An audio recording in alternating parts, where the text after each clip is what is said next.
All right, everybody, welcome back to Stateside Touchline, episode 4. This one took a little longer to get out to you guys. We had a little bit of scheduling conflicts, but we're finally back. And I gotta say, we're in a lot better mood today than we were in the last Stateside episode. And so I'm feeling good.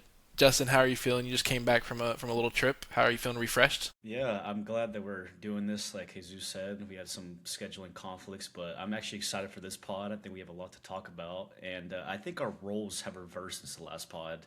You're the one that's all smiley now, and I'm kind of like, oh gosh, this might be the cycle that I was talking about, where it's starting to get into the bad side of it. But we're Yeah. still good.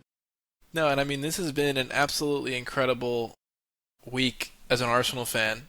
Uh, Not only Premier League, but also we're going to talk about the UCL draw.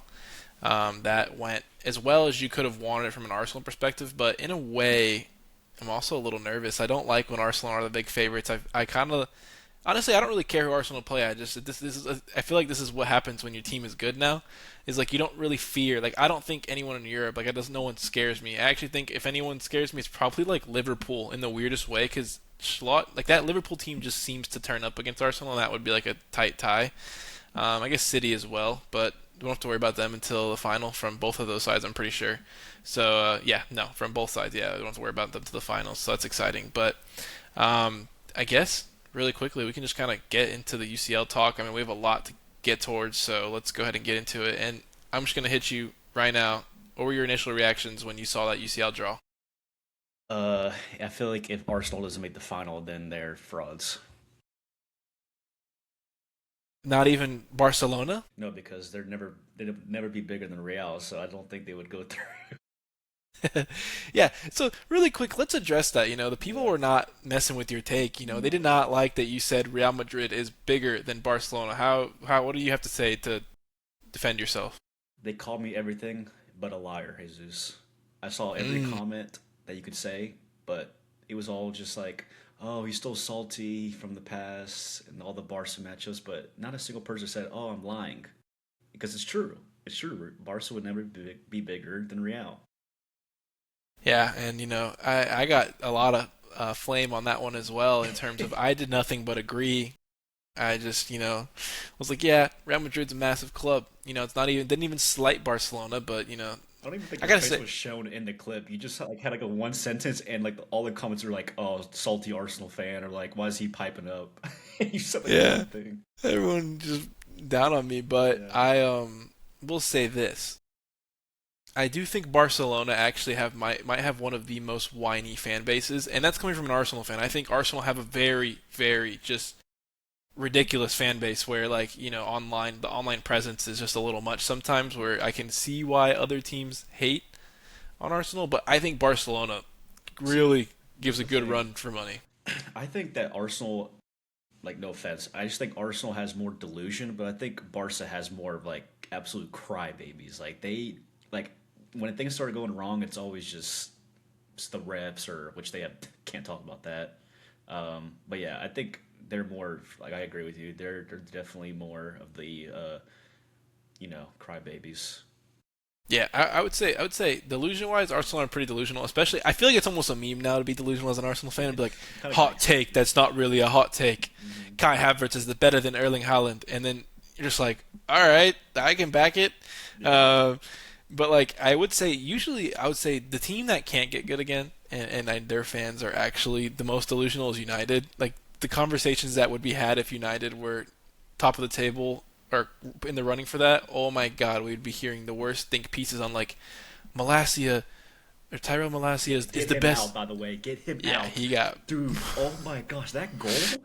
I mean, what is he doing? He's like, is he this got like he a got put in a practice? blender. He got put in a blender. The He guy got did put in a the guy blender. did one scissor cut it, and he was like, "Oh no, I'm done." He should Nah. disappear. He should disappear like he did for the last 2 years or three. I don't even know how much like time he's been Yeah. here for. I've seen him like He's one been time. he's had like a hidden injury for like the last 3 years. He came back, got done up, and now he's going back on bench. But anyway, Yeah. getting into the Champions League draw now. Let me hear your thoughts. Let's just go through. I think really what we want to do here is we're just going to predict what we think is going to happen. Going to go from all the way to the final. That way, we'll be on the record. When everybody sees that my predictions were 100% right because I have the most immaculate ball knowledge on the platform. Hmm. But we'll start off with you. We're just gonna run down the silver side first, Okay. and then go to the blue side. So Paris, PSG, Chelsea. Paris FC's back. PSG Chelsea. For me, I think the defending champs will go down. I think Chelsea will overcome that feat, and I think that I just think Chelsea in the Champions League is a different team in the Prem, which you could say that about a lot of Premier League teams, but I don't think PSG will make it through that one. Galatasaray, Liverpool. This one's a little. I don't know. I think I could see Galatasaray beating Liverpool through. I think they'll beat them one game, but I think Liverpool end up going through. Like they might win a leg, but I think Liverpool will go through. Madrid, City. Dude, the amount of times I've seen this, I'm kind of getting tired of this matchup. Not gonna lie. I swear every year they play in Champions League, but I have Real going through. Ooh, Atalanta, Yes, Bayern. Bayern. We'll just go past that one. Newcastle versus Barcelona. I'm sticking on the Barca hate train. I think Newcastle's beating them. Dude, their Barca's defense. I'm sorry. Every time I watch them play, their high line is not going to work against Newcastle. With Anthony Gordon and Alenga, there's just no shot that's going to work. And I just think that they're not going to be able to. Especially if they go to Newcastle. We saw what happened when PSG went to Newcastle, and that did not look good. Lamine Yamal at St. James Park. I mean, who could have ever imagined that 10 years ago? Well, did they played last year, didn't I they? guess Or no was one. that? Lamine Yamal was like 10 years ago, but Yeah, exactly. He was still just growing up playing in the streets of Barcelona. yeah, yeah. Crazy Newcastle. So Yeah, Newcastle, Barca, Atleti, Tottenham. Atletico. I think it'll be another close matchup. Uh, even though currently we're watching Tottenham on the side losing 3-1 to Palace, like how it is in the Champions League, they're different. I think that'll be tight, but I think Atletico will go through. Bodo or Sporting? I'm on the Bodo train. Since Man U's not in any Champions or any trophy race right now, I'm hopping on the Bodo Glint train. They look like a team. It's like that Ajax. What year was it? 2018? Yeah, 2019? 2018, 2017, 2018, Yeah, yeah, 2018. Yeah. yeah. That's kind of like I'm feeling like that kind of team where I could see them going past Sporting, but and then I don't know who they get matched up after that. Is it Arsenal? Yeah, see Yeah. I think that's where they probably get ended, but you never know. You never You know. never know. No, Yeah. solid team. Yeah. Leverkusen, Arsenal. I think this will also be close. I think it'll either be like a 1 or 2 goal aggregate, but I think Arsenal will go through. Yep. Okay, now we got Chelsea versus Liverpool. Talking about Premier League? No, no, no. We're going down the Oh, I down the see, I thing. see. Okay. Chelsea. Chelsea goes through. Okay, City versus Man City, or sorry, Madrid versus Bayern. Oh, Bayern. Bayern Bayern. was Okay. my preseason Champions League winner, so Okay, so then we'll go. We'll stay on the silver path really quick, and we'll just go down that way. We'll go Bayern versus you said Liverpool. that's Chelsea. Bayern versus Chelsea. Sorry. Uh, oh, this one's tough. Bayern. Okay, so Bayern is your finalist on one side. So we have Barcelona, Atletico. This one's tough. Barca. Okay, Bodo, Arsenal. Wait, did I say Barca? You said Newcastle, actually. Sorry, you Yes. said Newcastle. Okay, Oh my gosh, Newcastle I'm Atletico. Newcastle, Atletico. I think. Ooh, I think Atletico, Okay, okay. Bodo, Arsenal. Arsenal, Arsenal versus Atleti. Arsenal. Arsenal, Bayern in the final. Yep. Bayern Munich. Bayern Munich is winning the whole thing. I'm telling you. I'm telling you, they're gonna win. Harry Kane's just too nasty, dude. He's No, too no, no, good. no, no. Now I'm gonna give you the quick fire run of what's gonna Okay. happen in the Champions League. Okay. PSG, Chelsea. Give me Chelsea. Okay. Galatasaray, Liverpool. I want Liverpool. Madrid, City. I give me City. Bayern, Atalanta. Give me Bayern. Now, Chelsea versus Pool. Give me Liverpool. Liverpool versus, or sorry, Bayern versus City. Give me City. City Pool. Give me Liverpool. Now, Liverpool into the final of the Champions League. What? Yes. Now give Okay. me Newcastle, Barca. I'm gonna go Barcelona. I think they overpowered Newcastle. Atleti versus Tottenham. I want Atleti. Bodo Sporting. I think the dream ends. Sporting goes through. Leverkusen, Arsenal. Arsenal get through. Uh, Now Arsenal, Sporting. Arsenal go through. Atleti versus Barca. Barca go through. Arsenal dominate Barcelona in the semifinals, and then into the final versus Liverpool. 1-0 to the Arsenal for the Champions League. For the quad, baby. At first, I thought we would try to do the City and Arsenal matchup, but when I heard Liverpool over City, that surprised me. That shocked me a little bit. Yeah, so here's the thing. Liverpool's so bad in the league, and if you've noticed something with a lot of teams, is I feel like when they're having off league campaigns is when they'll go deep in champions. Yeah. Like even Arsenal went to the semifinal last year, and I feel like we're having an off year in the league, even though we were second, but it just wasn't like a great year. Like PSG went deep because the league was already wrapped up. Yeah. They already didn't have to play anybody, and so they were just kind of they could rotate in the league games and not really try. They already won the league by the time they were deep into the in champions. Um, like, and correct me if I'm wrong. Inter Milan, did they win this? They didn't. No, Napoli won last year, right? Hmm. Yeah, they Yes, did. and so, and I don't know if they were challenging or not, but I don't. Part of me wants to say they were only fighting for UCL last year. I could be misspeaking, but I feel like there was a trend of not doing well in the league and then going on a little Champions League run, just because the unpredictability of the tournament. That's why I also could see Chelsea kind of get in there a little bit. I think Chelsea's a sleeper Champions League team. I think they could make the. I don't know where I had them. I think they had them losing the semifinal to Bayern. I could see that going the other way, but And and I also, after we did our predictions, I want to do a special segment. Crazy week of Champions League last time out. I want to say Galatasaray, you almost were the biggest UCL bottle jobs. You almost were, but Victor Osimhen saves the day. And that guy, that winger for Juventus, I can't even say his name. I think his name's like Zaragoza. Oh my oh yeah, sitter, did he miss? Oh my sitter. I thought they were gonna do it. Yildiz, absolute stud. What a baller. That guy's amazing. We shining. also witnessed a comeback and biggest loser of the Champions League this year so far, Borussia Dortmund, especially Bensebaini. And now I don't know if you watched this game. High, little here and there. Bensebaini might have had the worst game of all time in Champions League. He was at fault for all three goals, or he had a part to play in all of them. He gave away maybe one of the stupidest penalties I've ever seen in my life. He tried to do like a scorpion kick in his own box, kicked the guy in his head, and then 97-minute penalty. What a pen, by the way! Roofed it in the Yeah, top of the net. What a I saw that that's a live. press that's a pressure pen. Hmm. I mean that was incredible.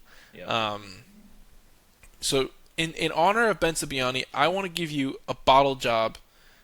Top five bottle Okay. jobs of my recent memory. Let's hear it. So I'm going to start with number one. This is the obvious one. Yep. Loris Karius, 2018 final versus Madrid. I mean, that was one of the biggest bottle jobs I think ever. He gifted Benzema that goal, rolled it straight to him, and then later Gareth Bale came in and hit that like knuckler banger, but it was kind of really almost right at him. He should have saved it, Yep. and so two big errors decided that I believe we match. watched that one together, did we not? I'm We pretty sure did, we did. we did, Yeah. we did. And I haven't really been into sports gambling because we were still young at the time. But if there was one moment to say he should be investigated for sports gambling, I think that was a moment. The throw he threw at Benzema is that had to have been something, or He he had to had be a concussed. yeah, that's what I was thinking. That or he had an injury leading up to it, like concussion or something, because that was probably one of the worst performances I've ever seen. Because Liverpool actually didn't play bad. It was just those mistakes that were bad. Yeah, and also I think Dejan Lovren was getting rinsed that game as And well. then That then was Salah got hurt pretty early, didn't Yep, he? Salah got hurt that game. Ramos gave him the old Sergio Ramos treatment, Yeah. got him off the pitch. But also want to shout out Karius. He's kind of revamping his career. I think he's over in the German leagues, having a great time right now. And I want to say he's at Shakhtar Hoffenheim. I don't know. Yeah. Shakhtar? No, Schalke. Schalke or Hoffenheim. Schalke. I was like, hold on, Shakhtar didn't sound right. Yeah, yeah, Ukrainian. He's over. No, he's at Schalke or Hoffenheim. I can't remember which one, and Yeah, he's having a good year apparently over there. So shout out Karius for rebounding a little bit after that 2018 shock. good. This next one, this is more just like a low light, and I have to put him in there because this is an iconic moment that he will never live down. I mean, this is one of those when you think about LeBron to or Dwayne Wade to LeBron picture. You think about Randy Moss jumping over and grabbing the ball over. Like Mm. you're thinking top moments, that are never ever gonna be forgotten. Jerome Boateng, 2015. Messi dribbled him. He falls over. That is one of the most humiliating defensive moments ever, and it's not even his fault. I mean, it probably is a little bit his fault. He had his mobility. It's not really his strong suit, in my opinion. I mean, it wasn't. He's a great center back, but Yeah.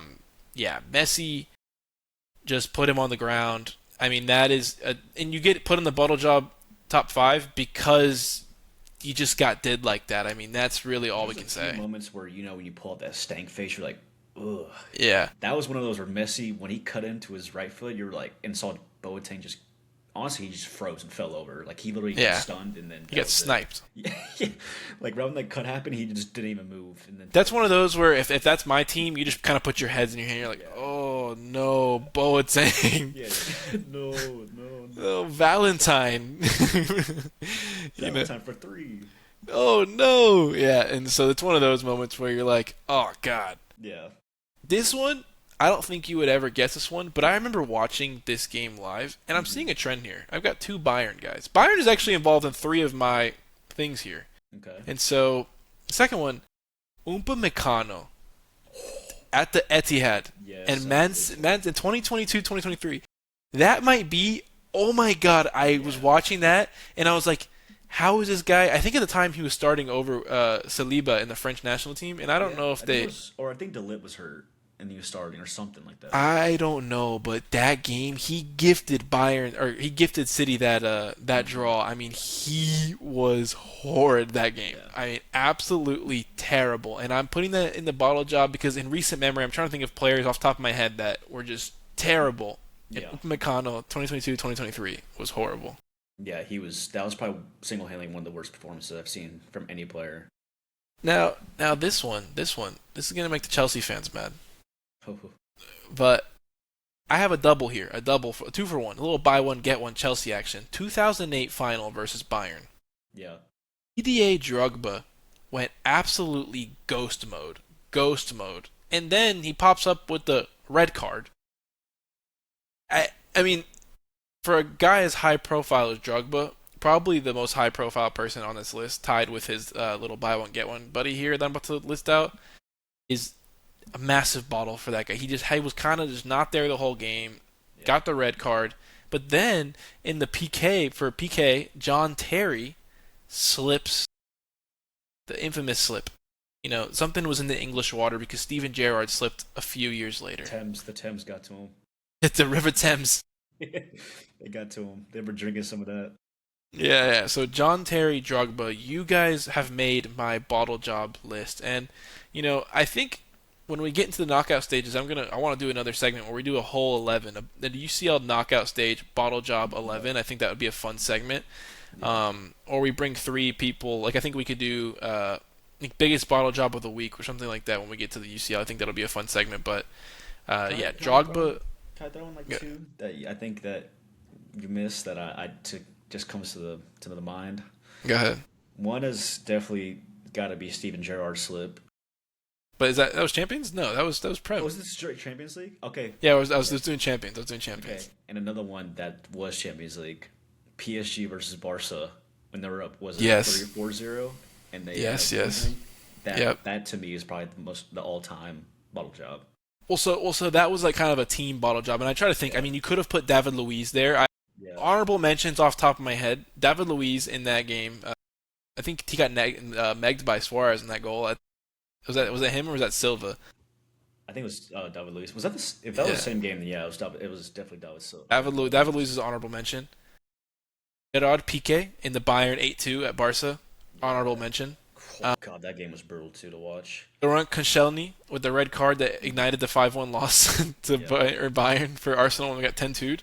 yep. That's also up there. I mean, there's a couple more as well. Yeah, there's a lot definitely in their most recent years. Liverpool 3-0 to come back against Barca. Oh, yep. I That forgot about a that. couple of players that ghosted in Yep, that game as well. I think Jordi Alba could have been won that game. I remember he had a rough game that game, if I remember correctly. I yeah. think he was crying at halftime or something like that. That Wouldn't be was it. surprised. They're Jordi Barcelona Alba fans was are saying fans. that, and so yeah, that was I wanted to get that out there and just kind of throw some bottle jobs that you could see. I got reminded when I watched that Ben Sabiani performance. I was like, wow, this guy is actually just selling for his whole team here, and Yeah. it's all his fault. I Not think all we his should fault, rename our but channel the Barca Hate Club, and I'll be it's a hate club. completely okay with that. And we just get it's just us fighting Barcelona Yeah. fans every We're week. not even Madrid fans either. We're just No, we hate just the hate Barca. yeah That's hilarious. channel. Yeah, new channel. Yeah. Yeah, I like that. Um, I like the idea of in the upcoming weeks we just pick a couple players or a team that was absolutely terrible. yeah, and they can win bottle job of the Yeah, week, and we can give them a trophy, from yeah. stateside. I got. Well, I guess this is kind of a bottle. I could bring the Arsenal bottle out again if you want me to. Yeah. Oh my gosh, no. We'll change it to the Man City bottle. But let's get speaking of Arsenal and Man City, let's Yep. get into the PL rundown, and we'll go ahead and start with not the title run, and we'll go United Newcastle. I want to say shout out Malasia. I don't I know how don't to say even his care. freaking name. I don't. He got sent shops. Yeah. He literally went to Costco. Yeah. Got him a glizzy at Costco for a What's the dollar. store over there in England? I forgot. Tesco. Yeah, that's where he went to go grab something and it stayed there and Yeah. never came He back. went and got a meal deal. That's exactly what happened. Yeah. He got sent for a meal deal. United has had some like I don't know what it is about us being a man up, but we are terrible when we have a man go down. Like we played against Everton, we dropped points. That remember when Gay and his I think it was I forgot who he fought. Was it Michael Keane when they got a red card like the first 5 minutes of the game, and then Everton ended up tying or beating us that game I too. think And you we guys just tied. yeah, but either way, we looked horrible. Same thing with Newcastle. We looked so bad. Like they were down for a whole half, and they looked like they're on the upper foot for majority of it. We've had our moments where we had attacks and possession, but when somebody goes man down, how are you getting outrun at any situation? I don't understand. But a loss was bound to happen. I mean, first Carrick loss. I'm on the train of already getting rid of him, but I did say it that in this cycle, anything could happen. We could be on another cycle where it just starts going bad. So I'm not ready for it. I'm not ready for the heart. Yeah, and I'll say this: I saw a lot of reports saying how the players love Carrick. He's reduced the amount of training sessions they're having. Do you think that's catching up? Do you think like the first couple of games they looked really sharp under Carrick, and now they look a little bit? Maybe Carrick's been found out a little bit by the Premier League opposition. I see. The thing is, like tactically, I don't know if he's really just doing tactics or he's just playing players in their best position. Um, and that just, I mean, maybe players just feel better. You know what I'm saying? Like after going from Emirates where they're playing all out of a position, they just don't know how to play in that. And then you get put into finally like a formation where you're comfortable. Then I feel like you definitely have energy going into those games. But maybe now that there's not really a tactical, there's not really tactics behind it. It's kind of just playing players. I can see why it could start dropping off, especially play. But um, I mean, we don't look bad. It's just could definitely look better the last like 2 3 games. Yeah, I mean, my take as a neutral in that game was that reminded me that game the ghost of Anarim was in the players that day. Yeah. I feel as if that was just give the ball to Bruno and pray that he makes something out of nothing.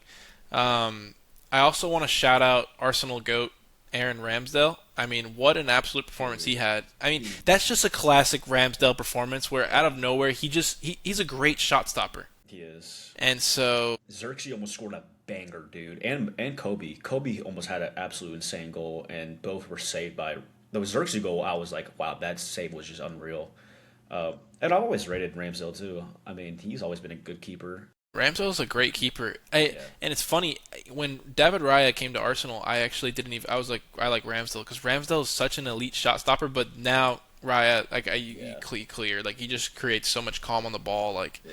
you can't. Like I see the vision now. First, I was like when Raya was kind of shaking the ball his first couple games at Arsenal, I was like, nah, give me Ramsdale back. This shot stopping machine. Yeah. But yeah, he The thing about transmits that Ramsdale is calm. like he's definitely reliable. Like if you need to get transferred, like you can rely on him being in goal. Like on the really, I mean, he might make mistakes, but nothing to where it's crazy. No, I also like speaking of keepers that I like in on the United game. I really like Lehman's, the United keeper. I think he's great. I think it's very rare you kind of get him in the Osula situation where he just kind of like watched it go by. Yeah. I mean, I what a swear, great. I swear, every goal that this guy has conceded has been absolute bangers. I mean, like, I remember the first game, or one of the games was Morgan Rogers, like two of the curlers that he had, and I'm like, there's no keeper that's saving those. Maybe like one or two, but I mean, he's still young too, so I'm excited for him to be our. And I saw a whole thing about Onana coming back, and I swear, Jesus, if he comes back and he starts, I'm gonna lose my mind. We're going No, down. Lehman's. I think he's 23, Belgian first choice keeper. You guys got him for 18, 16 million, something like Yeah, that. Pretty incredible. cheap.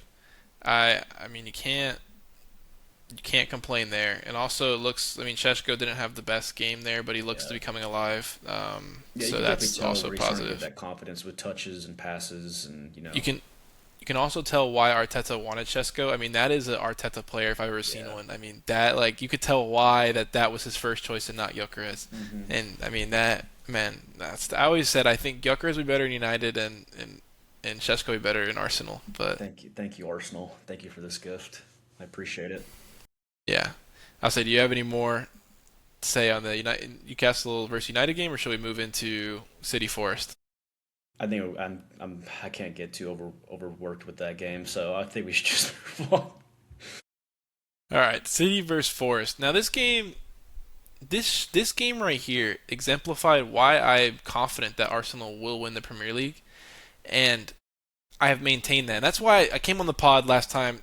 The tensions were high, and I said, "Listen, everybody, we need to calm down. We're first in the Prem. We're in the FA Cup against Mansfield in the fifth round. I don't remember Yeah, exactly. Um, Champions League knockout stage in the final of the Carabao Cup. They're in a good position because why? One, team's great. Arsenal are doing what champions do. They're grinding out games. They might not be playing the best that they've ever played in their life, but they're winning games. And that's all that matters. This is the business end of the season. This is not, okay, let's entertain everybody. Let's get 3 points on the board. Next, this City team, and clearly we've seen, is not the same City. They're a little shaky. And I mean, they took the lead twice and then lost the lead twice. And I would say this: if Murillo didn't get that goal line clearance, that dopamine, that win would have been massive lift. And maybe yeah. that's that psychological effect of City pulled that out in the 98th minute, and Arsenal are just like, oh man, so close. And it hinders them in that sense, but they didn't. So it's been a great psychological boost to the Arsenal players. The weight's off their back a little bit, like okay, whew, now we have a little bit of breathing room. It's back in our hands again. And now, at the end of the day, if I'm Arsenal, we got to take it to them at the Etihad.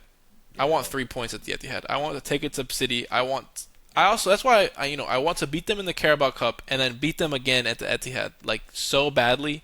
I need that injected into my veins because City has been the demon that has stopped Arsenal for the last couple of years, and they're just a more experienced team, better depth. But now Arsenal are experienced in the run in, If they have go great depth in the team. if they go to City and win that game, City might as well just hand the trophy over at the end of the game, to be honest, because that's basically the last game where it's kind of just seeing who's going to win, or at least see how the race will go. I mean, I know City has a game in hand, but still gonna that game's definitely the main one that everybody's looking forward to see which way it's going to go for the Yeah, title. and also want to shout out United fans. They were doing math onto how they could win the title. So they said if Arsenal lose to Fulham and City, and then City, or I think it's lose to Fulham and draw City, and then City, I don't know, City lose 2 games too, and Man United win out, they would be on 81 points, and Arsenal and City would have been on 79. That was Well, the math. I think wasn't I that before the saw. Newcastle game? I think so. It was something like that, and I was just like, that is why when people say Arsenal are the most delusional fan base, I'm like, just wait until United get good again. United haven't been good since the internet have started, and so Yeah. and so I'm just like, that's like a sleeping giant waiting to come out. And that's why you're gonna see, like, that's why you see Marcus Rashford versus Mbappe debates. Back in the day, like, Hey, just that wait. one season though, Rashford had was it 22, 23. That season was insane for him. And then Yeah, he had a great year. That one year that he had, I mean, everyone thought the Rashford one, was gonna be the guy. yeah, the Martial had a Ballon d'Or clause. Yeah, but Okay, well, now talking about the team who's in first in the Premier League, and I gotta say, I loved every single minute of that game that I watched on Wednesday. I loved every minute because Fabian Hertzler, the Brighton manager, before the game, and he knows what he's doing. He knows, and yeah, he says, "Oh, Arsenal take forever on restarts. Oh, Arsenal do this." He's trying to ignite the refs, start a narrative. yeah, But unlucky for you, Fabian, I'm here to come with the facts. call him out, call him out. Look at the camera, call him out. Arsenal have the ball in play. They're the fifth highest team in the whole entire Premier League with the ball in play. Brighton is 17th, which means Brighton wastes more time than only three other teams in the entire league. Yeah, So a bit hypocritical to be coming at Arsenal and saying this. And one, maybe you should pick up on your time wasting and let them delay restarts because you've only won 9 games. This is an underperforming season for yeah, Brighton. Clearly something is not going well. Two, he's I've never seen a mid-table manager cry like this after losing to a top team. Like, he was crying in his press conference. He gets in there, he's like, "Oh, I don't want to complain, but Arsenal. I never seen a goalkeeper go down 3 times, and rightfully so. Like, David Raya went down lightly. The one time was valid. The other 2 times he went down. yeah. I saw the one against Matoma. That was pretty bad. A But little bit of a simulation, but at the end of the day, that game to me felt like Mikel Arteta put his comments in on the board. yeah, It just felt like a shithouse game where we have Piero Hincapié shushing Fabian Hertzler that's what they should. before throw in. We just took a lot of time over things. You could tell the players really enjoyed that one in terms Yeah, of just grinding it out, getting the win. And I'm glad that I'm not glad that Arsenal played bad, but I'm really glad that we just kind of grinded out for a 1-0 win because I know that was burning him. Talking about yeah. only one team He came to was play. going so close to one goal. It could change the whole thing. Yeah, yeah. And so I'm just really glad, and I hope he's just ruing over the fact that his team lost again. Like, I hope it just bothers him, and He I wakes up hope in a the cold next sweat. I hope the next team that I don't know who Brighton plays next, but I hope they waste a lot of time too. I hope just everyone plays anti-football against Brighton and just gives Fabian Hertzler the worst time because what he did was he incited the fans, he Yeah, incited everybody. Like, the fans were getting in on it because now they're sitting there and they're pissed and da da da da. Like, he knows what he was doing. Like, he's not an idiot. Like, he was just crying and I will say Arteta. The one thing about him, he's very very professional, very professional. You could tell he did not like those comments because he actually shot back at Hertzler, which he never really does. He doesn't really take the bite, but he was like, okay, what a guys. Here we surprise. go, guys. Okay, guys, this is Okay, not guys. the standards. Here's a light bulb, guys. You got to listen, guys. Yeah, But yeah, regards to the actual game, I gotta say, Victor Gyökeres landed the plane. dude. I mean, He how many times does this guy got to get on the runway and get off the runway? No, no, no, no, no. He landed the Every plane. week. He got his bag. Hey, He, for he, all the viewers that are still watching, you guys are lucky we didn't have a podcast last week because this guy was like, yeah, he's off the runway again. Every week is a whole different thing. he landed the plane. He's got his bag. Everything's going well. But the security guard has stopped him at the gate, and he cannot get off yet. I'm so sorry, Victor Gyökeres. I He's stuck on the plane. I will say this. I'm the most flip-flop Arsenal Oh, fan on Gyökeres because, like, I see, like, okay, fine. Like, he's a great finisher. He makes good runs. He's physical. Fine. But, like, he has his tech, like, for a professional player, his tech is so dead. Like, it's it's so so bad. bad. He's like, I'm like, I might get hate for this, but I think Kai Havertz is a way better player than Victor Gyökeres. And You're talking like, about technically, yeah, I just think in general, like I would yeah. like put Kai Havertz over Gyökeres, and maybe that's why I'm like, I don't know if he was that much of an upgrade, but like, I'm backing him because I want him to do well so bad. Hmm. But I don't know. Sometimes I watch him and I'm like, get him off, get him off, get him off, get him off, get I him mean, off. he And is a physical presence. That's one thing you gotta. At least he yes, has that part of him because of Prem. You know, gotta be physically like of have the course. presence of that. But that's honestly the only good thing I could say about him. And then he could score goals like here and there, but still.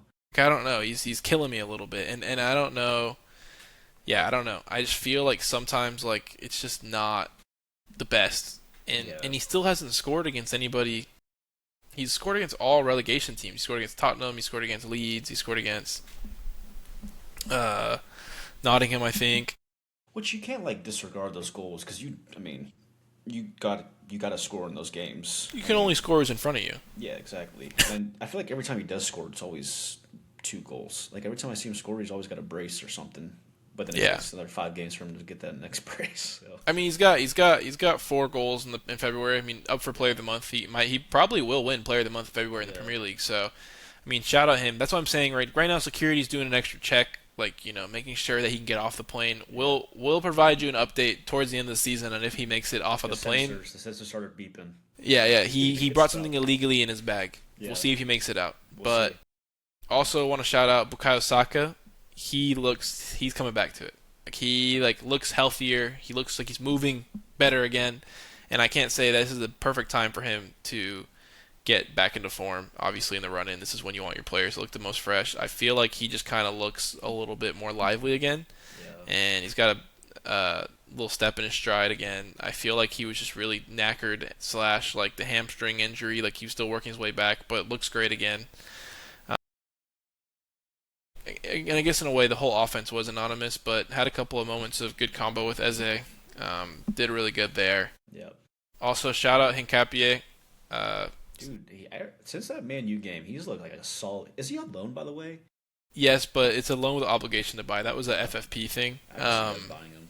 No, they're gonna buy him. It's like I don't know if it's actually an option. So technically, we don't have to buy him, Yeah. but I think they're for sure gonna buy him. I would buy him. I think He's been class. since I'll say this as a left back, Yeah. Hincapie is amazing. Yeah. I've Which loved him there. surprised me, honestly. As a center back, at least against Villa in the defeat there, and I want to say Chelsea in November. And maybe he was still nervous getting used to the team, getting used to the system, everything like that. Now he's playing with a lot more freedom. I'll say this, and it rings true. He's the only one that looked like he'd won a title before, Mm, which he has with Leverkusen. But true. he had the composure. Like he's very composed. He's been great in the run in. I mean, Yeah. shout out Hincapie. I mean, he's fantastic. Yeah, he's looked very good. I mean, from the games that I watched, even the games that Arsenal tied and lost. Wait, yeah, or tied. I think he's been like one of the best players that you guys had since in the last like probably 2 months. I would say. Yeah, I'm also really glad Trossard held bench today for a bit. I think this guy Trossard is when he's on form, what a watch. Yeah, What he a is. watch. What a watch. He's when he's not on form, oh my gosh, get him off the field immediately. He makes me so mad. Like at least Martinelli, like you watch him and he's off form, but he runs. He's Yeah. like he's a runner though, so like you're like okay, like you Yeah, at least he has press, some you have the pace. speed. Yeah. Trossard will just like he just does like cause he doesn't have the athleticism that Martinelli has. I'm just like get him off. At least Yeah. we'll get some legs on. But hopefully he can get some rest and It's a big time Zubimendi as of- well big needs time of the to. year. You know, you got 4 crucial titles you guys are going for. So as long as injuries don't hinder, Yeah, it should be at least 2. I'll say this: if Arsenal win the quadruple, oh my goodness, the internet will explode. Do you think you'd be satisfied for life if they win a quadruple? Yeah, I mean, because You're like this is 8 what I'll years say. old and they're like relegated somehow. You're like, oh, back in 2026. Yeah, you're with the boys. Back in 2026, we won the Yeah. won the quad. Lived Yeah. it, loved it. No, but I'll say this because this is when you look at history and look at club and look at heritage. If Arsenal win the quadruple, Arsenal would have the quadruple. They would have the Invincibles. I wish they had the defensive record still. They almost did. Chelsea's got them by like 2 goals. That the 0102 team, I think Arsenal had 17 or 16 or goals allowed or goals against. Hmm. That would be the big three almost. City's got the Centurions, so that's Yeah. like that's their big thing. And United's got the treble right now. Yeah. But if Arsenal win the quadruple, that would one up the United treble. That would Yeah. give them the Invincibles. Um, Yeah, if they win the quadruple, I mean, that's the best yeah, thing to yeah. win. I mean, that's the end of the first team to ever do it in England. Yeah. Uh, So I or mean, to win the real quadruple. Sorry, none of this yeah. like Super Cup garbage. Like, give me the true Carabao FA UCL. Would you count a Club World Cup as the main trophy? You don't think so? No, unless this is the only way it'd be a good trophy for me. You take the top two from every country for the past year, Hmm. and you make them play. That is the only way you Yeah. can do it. That and the winners of you can bring Champions League winners too if they're not Yeah. included in the top two. That is the only way because those are the true best teams that year. And you can say, oh well, they won Europe and they won this. Like I don't know. I just feel like it wasn't a. I also just am not a fan of the Club World Cup. Like I'm a fan of lower the amount of games, like these summer tournaments. Like get that out. Like I want the Yeah, I players agree. fresh, and I everyone's would agree. complaining about product of play, but these players are tired. Like they're Yeah, I mean, playing you 80 can't blame games the a year. players.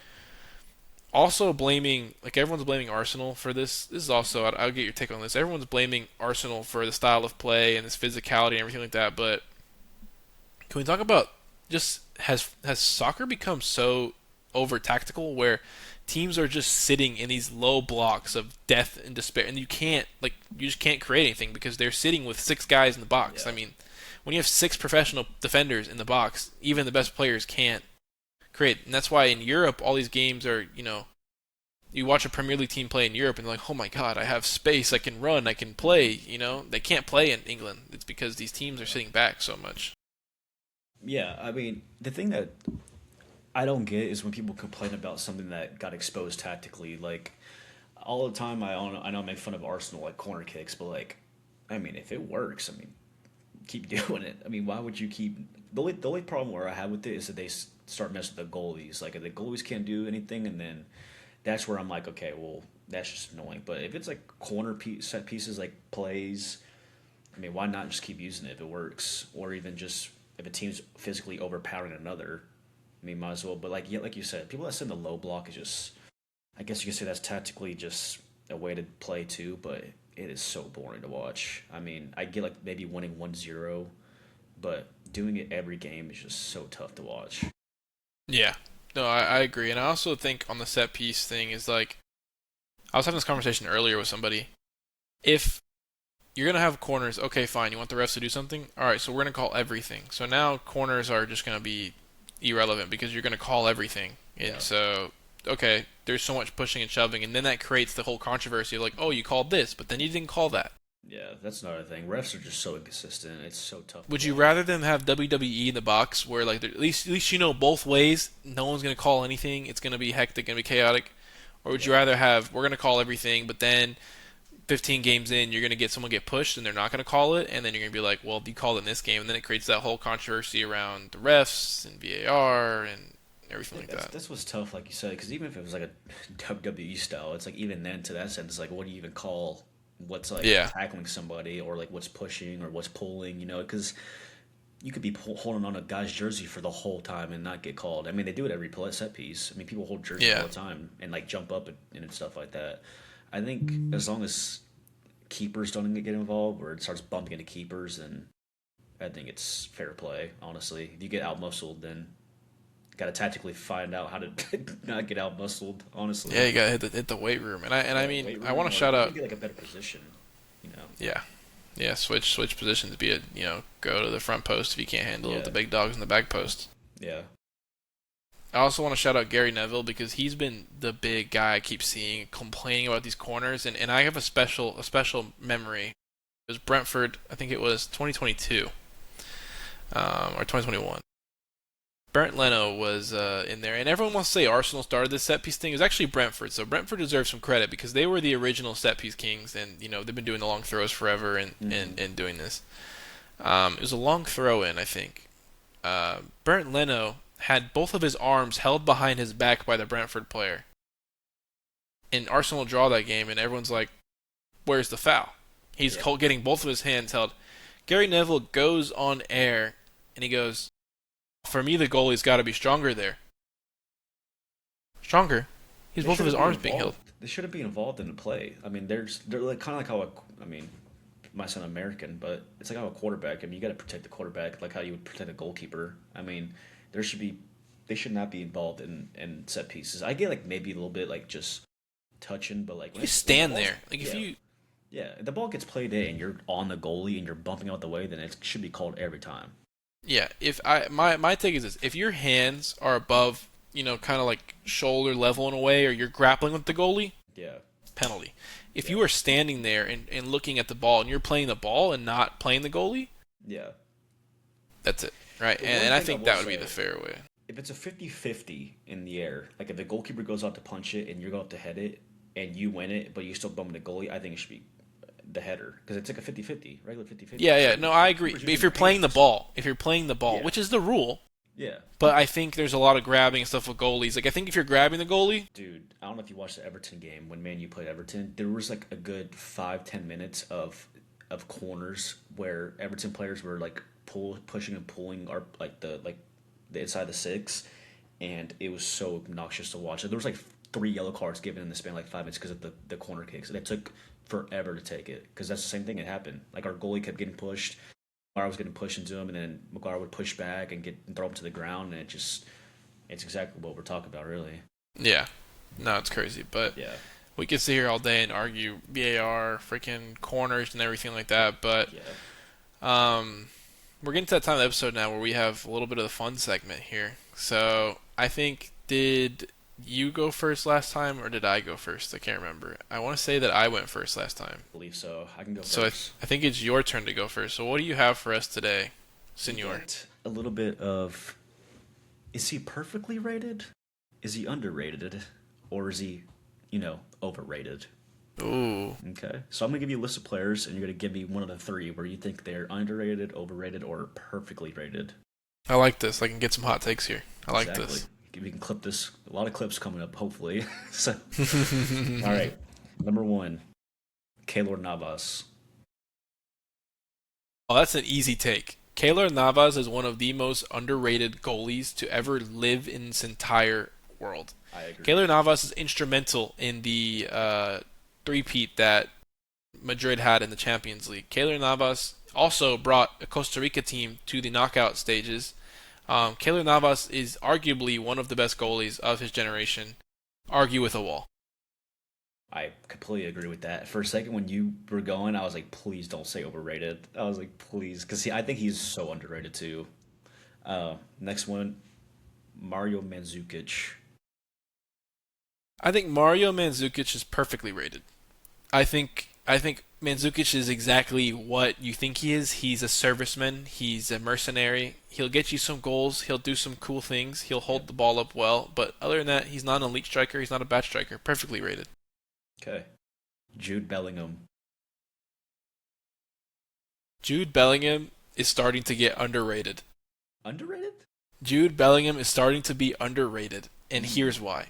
Okay. This guy is, and they're playing him a little higher up the pitch. And I haven't watched Madrid, at least when he started to get, and everyone's giving these Ballon d'Or shots and everything like that. He was playing a little higher up the pitch. But I think about Jude Bellingham. I'm like, if Jude Bellingham played in the Declan Rice role, he would be arguably up there with Declan Rice right now in these conversations that Yeah. where he's like the best eight. Like his profile, he's got an engine.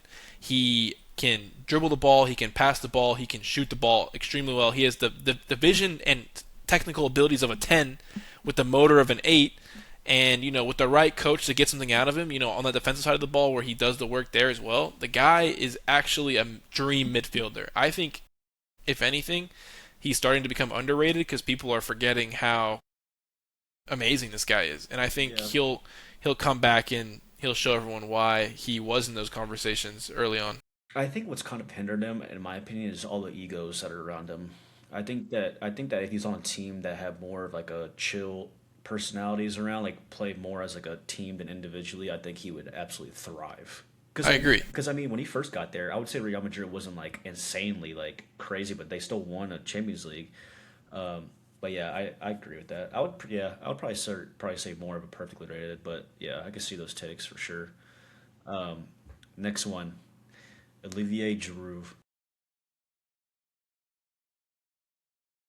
Oh, the Giroud Arsenal is one goalie. of the most overrated strikers. I see this guy in conversations with absolute elite strikers. Now, let me tell you, Olivier Giroud is the reason Mesut Ozil did not get the assist record that year, where I think he had 19 or 20. I can't remember.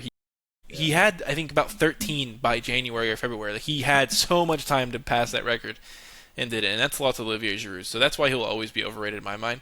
No, but I really do think, and this is my hot take, this is why it's always better in a player's career to peak at the end of your career, because your legacy will be remembered so much better. Let's look at Raheem Sterling. Raheem Sterling was absolutely amazing through his whole career, and he peaked early. So that being said, everyone's remembering him really, really lowly. But Olivier Giroud did nothing, not nothing, but he was an okay player. He then becomes a super sub, then starts playing okay with France. It doesn't. I think he scored 0 goals that whole World Cup. I think, right? But he, Something but like it, that. but they still won, or maybe he scored one. I don't remember, but He has he a stat where it's like he's played 90 minutes without a single touch, and which is absurd. I don't know how that even works as a striker, but um, I mean, I guess you could throw in the argument that he's a French top scorer. I mean, you can't really it was tell. only 50. I Yeah, guess sure. that's still good, but yeah, I just think Olivier Giroud is a case of peaking late saved his legacy. Okay, next one, which is absolutely insane, is Raheem Sterling. I don't know how that happened, but that's why I was like, how did that? Yeah, so Sterling Raheem was number. Sterling is underrated. I think he was the first kind of, in a way, I want to say wonder kid. I feel like he came on the scene when he was like 15, 16. I think for Liverpool. Like, he was very young, maybe 17. He Yeah, just People forget he went Liverpool City. Was great at both, and then even that first year at Chelsea, I thought he was okay. And yeah. then he kind of his legs just gave out on him. Like, having watched him at Arsenal last year, like the guy like is trying to remember how to play again because his legs have given out on him a little bit. He's not the same player. He was a player who was very pacey. He was a great, he's just a great winger overall. I think he's becoming underrated now. I think he is just one of those guys. Like, he's like a not a streets won't forget level player. He's a little higher than that, but you're gonna remember him as like an all-time Premier League player. He's just one of those guys who's great. You I can't mean, can't hate on him. yeah, He's he was in just a those great player. talks. If it wasn't for Messi, I think he would have had that 1 year where he was the best winger in the world because he had talks of him and Messi like being at the right wing, but of course it's Messi, so it's kind of hard to Yeah, get I past mean, him. he But that year with it was the Sterling, Aguero, Sane front three for City. That was the most electric yeah, they played. That was their best yeah, year. I mean, that attack was just that nasty. attack was incredible, and Sterling was a big part of that. No, I agree. Um, Next one, Neymar. Neymar is perfectly rated. Okay, I agree. Neymar is perfectly rated. I think everyone knows him as you could have been in a way. Like, and he was talent wise. Like, when it was Ronaldo, Messi, it's Neymar right after. Yeah, Like, you watch Neymar play sometimes, and you were like, oh my god, I'm watching. This is heritage. This is football heritage. When the problem is though is you're like Neymar, you could have been so much more, yeah. but you're not, and that's okay. Injuries just was Injuries killed heartbreaking. him, and Yeah. that's why I think he's perfectly rated. But entertainment, if you would have said most entertaining, Neymar is one of the most entertaining players to Oh, grace the game. 100%. But in terms of just rating Overall wise, game. I think he's perfectly rated as that. Okay. Next one, Luka Modric, Ballon d'Or winner. Ooh, one, my hot take is Luka Modric did not deserve that Ballon d'Or. Two, I think he's perfectly rated. I think now he's got his flowers. For a Yeah. while, Luka Modric was a candidate for most underrated midfielder in the world, but I think Luka Modric has got his flowers now, and you can't say that he hasn't. They give him a Ballon d'Or. He, um, in those, you see the value. Ever when he left Madrid, I mean, even now you're looking for Modric replacement, looking for the Cruz replacement. You're seeing the values of those guys and how they just held it down with the ball and they made things happen. I think he's perfectly rated and got his flowers. Took Croatia to a World Cup final, which is insane. Yeah, Yeah, no, I think he's perfectly rated too. Paul Pogba. that's a tough one. I'm gonna say perfectly rated because at the end of the day, Paul Pogba's another one of those like what if, in a way. Yep. But actually, no. I'm just saying he's perfectly. He's not even a what if. Paul Pogba is one of those guys where he ruined his entire career by going United. If he would have went any Yeah. other club besides United in that moment, we would remember Paul Pogba a lot more highly. I am a really big Pogba fan. Like Same.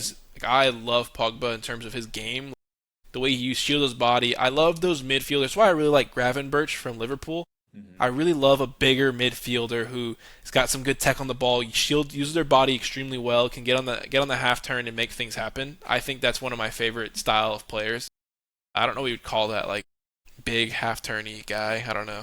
Yeah, they're so agile somehow at the same time. Yeah, yeah. And Yeah, so for me, I would probably say I overrate Pogba a little bit. Like I love his game, but I think he's perfectly rated. I especially I think what kind of hurt him too is a lot of the off the field stuff that happened like behind the scenes that he was involved with. I feel like every year there was always a big major drama that he was involved with. But as a player on the field, yeah, I think he was perfectly rated.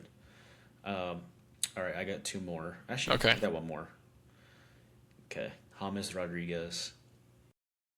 My goat, my goat. I love James too. But I'm gonna have to do this to him. James Rodriguez, you are overrated. You had one World Cup where you were balling out, and I love James, but Mhm. he did nothing for Madrid. He was okay in the Bayern team. I think actually Actually, I think Ancelotti in he's that good at Bayern. no, and in Bayern under Yeah, Ancelotti, he got the best out of him. I think there. But great. other than that, James Rodriguez, you are a Colombia merchant. There goes the clickbait right there. James Colombian merchant. I just No, love but James I too. love James though. I absolutely love He James. just made him. I think he just moved to was it MLS or something? I don't know. Last time I knew he was at Rayo Somebody just moved Vallecano to. or something like that. I don't Somebody know. just moved to MLS. I forgot who it was. One of those guys were just from like the Mexican League up to. I forgot who it was, but that's it for my players. So All right. That was a fun one. I love to give my hot takes on yes, I thought those there was no like players. crazy hot takes. I feel like they're pretty And decent. and You want to talk now, about the Colombia? but I have something for you now. Okay, It revolves. We're gonna play a game called Hot or Not. And so we're doing PL where are we hot going with takes. this? Okay. This is the part where you turn off the video. No, I'm kidding. Close Premier your eyes League and listen. hot takes. Yeah. And I want you to tell me if this is a hot take or it's not a hot take. Okay. And why. Ready. Declan Rice walks into the United treble winning team.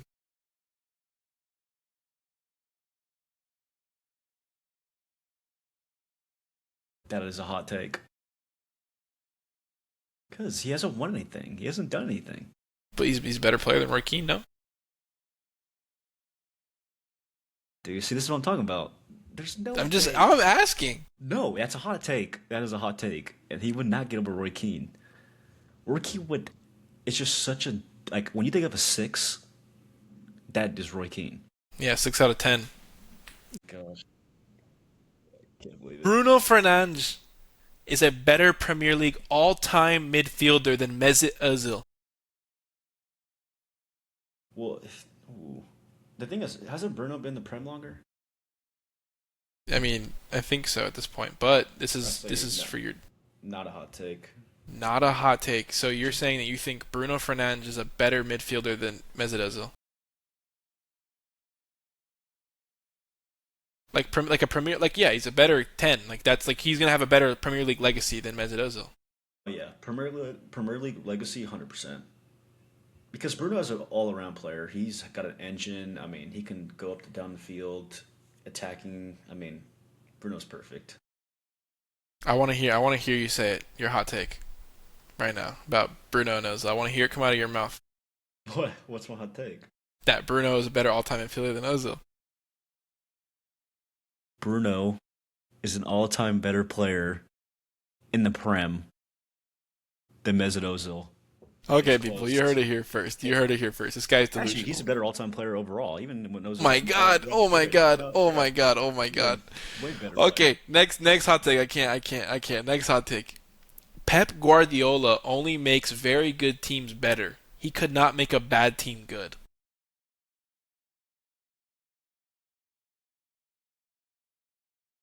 Honestly, not a hot take.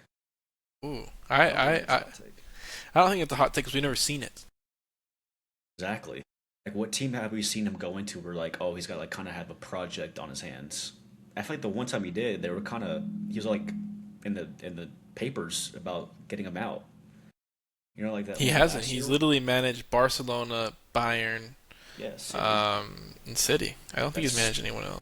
I think no, because I think when he started his coaching, he did Barca. Like he was in the cat not academy, but whatever the second team. But I mean, yeah, I mean, we haven't seen it happen, and I feel like the times he struggled, it's kind of questionable. So not a hot take. Here's the next one. Jadon Sancho is the worst Man United signing of all time. Not a hot take. I think he is. You think Jadon Sancho is the worst United signing of all time? Yes, 100%. I think for the price that we got him at and what he did was just so bad. You could probably throw like Anthony in there, but like Anthony had some moments where Oh, Anthony has some moments where he was okay, but Jadon Sancho, the hype that he had going into, like Anthony, like had like people knew of him, but he wasn't like Jadon Sancho level like hype. So I would say he's definitely the worst signing that we've had. okay. Yeah, I'll take referees should have to give post-match interviews. this is the yes, that should be not. That's not a hot take. They should be doing that, dude. And I don't know why they have not. This is for like every sport, by the way. I think they should do this for every sport. Like right after the game, they should be like, "What made you do this call? What led you to this decision?" I mean, right after the game, just how they would interview coaches or players. I mean, I don't know why they don't. Yeah. Like, I No, don't think they I hold agree. refs accountable at all, which ruins things sometimes. I Because if you agree. do, you get fined, and it's like, okay, well, you can't even speak out against the refs. I agree. Erling Haaland has a better Premier League career than Cristiano Ronaldo Right now, or in their prem. do I think that he No, no, will? right now, already.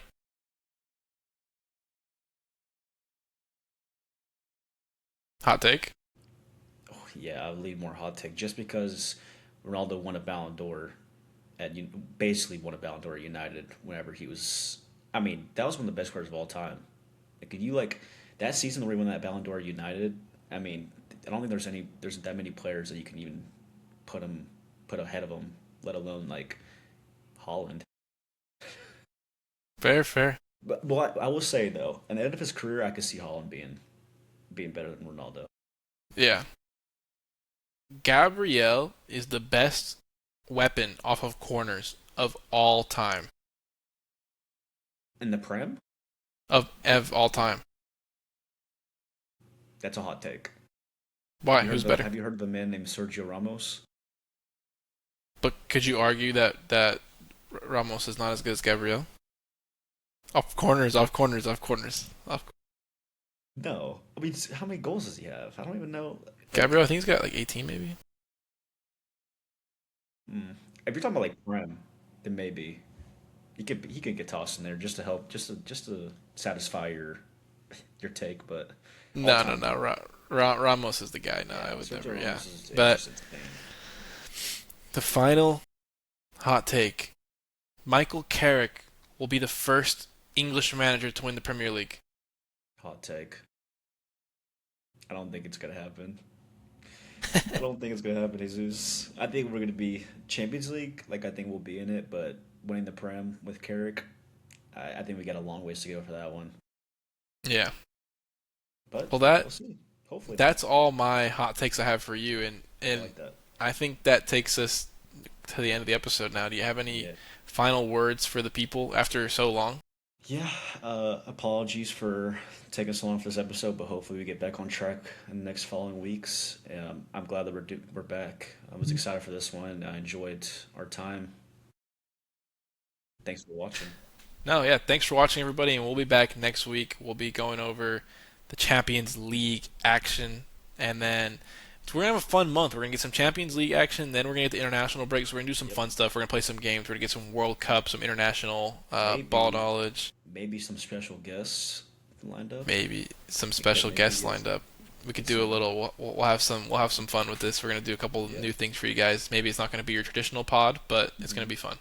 games and But tunes. with that being said, thank you all for watching. If you made it this far, please remember to like, subscribe, share with your friends, your mom's friends, your mom's friends' Grandma, friends, grandpa, grandma, janitor. everybody. And we'll we'll see you guys next week. Thank Peace you. out. Peace.